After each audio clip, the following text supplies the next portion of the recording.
Assalamualaikum warahmatullahi wabarakatuh. Perkenalkan, nama saya Tarmai Sandi Pramana Fathan dengan NPM 24035010149 dari program studi Teknik Sipil angkatan 2024. Di sini saya akan menjelaskan artikel yang saya buat terkait bela negara dengan korelasinya dengan jurusan saya, yaitu Teknik Sipil.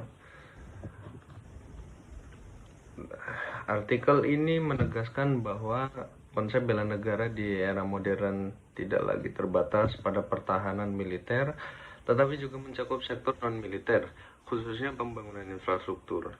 Teknik sipil diposisikan sebagai aktor strategis dalam menjaga kedaulatan bangsa melalui pembangunan fisik yang berkualitas, aman, dan berkelanjutan.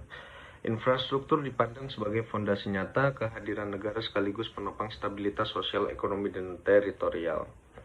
Nah, gagas utama dari artikel ini dibangun melalui metafora dan tanda kutip tiang pancang sebagai simbol fondasi kedaulatan bangsa. Setiap elemen konstruksi mulai dari perencanaan hingga pengawasan dianggap sebagai investasi strategis negara.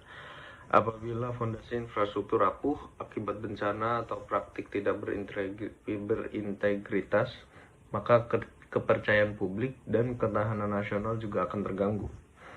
Pembahasan inti pertama menyoroti peran teknik sipil dalam mitigasi bencana sebagai bentuk perlindungan aktif terhadap rakyat. Mengingat kondisi geografis Indonesia yang rawan gempa dan bencana hidrometeorologi, perancangan struktur tahan bencana, tata ruang yang tepat, serta manajemen risiko infrastruktur menjadi wujud nyata bela negara.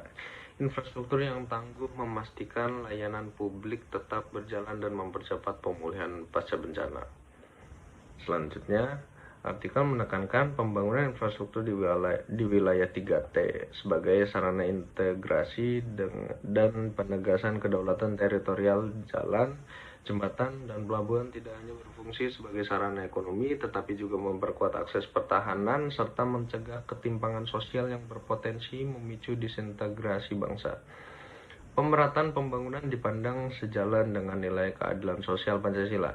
Aspek penting lainnya adalah etika konstruksi sebagai upaya pencegahan ancaman internal praktik korupsi dan pelanggaran standar teknis dinilai sebagai bentuk pengkhianatan terhadap negara karena membahayakan keselamatan publik dan merugikan aset nasional. Oleh karena itu, integritas, profesionalisme, dan kepatuhan terhadap kode etik insinyur diposisikan sebagai tindakan patriotik dalam menjaga kedaulatan bangsa. Di bagian akhir, artikel menegaskan bahwa insinyur sipil adalah arsitek visi kedaulatan negara. Setiap keputusan teknis dan etis dalam proyek pembangunan merupakan bagian dari bela negara. Mahasiswa dan praktisi teknik sipil diajak memandang profesinya sebagai mandat pertahanan nasional, di mana mutu ketelitian dan integritas menjadi sumpah setia untuk keselamatan rakyat dan keutuhan NKRI. Sekian penjelasan dari artikel saya. Wassalamualaikum warahmatullahi wabarakatuh. Terima kasih.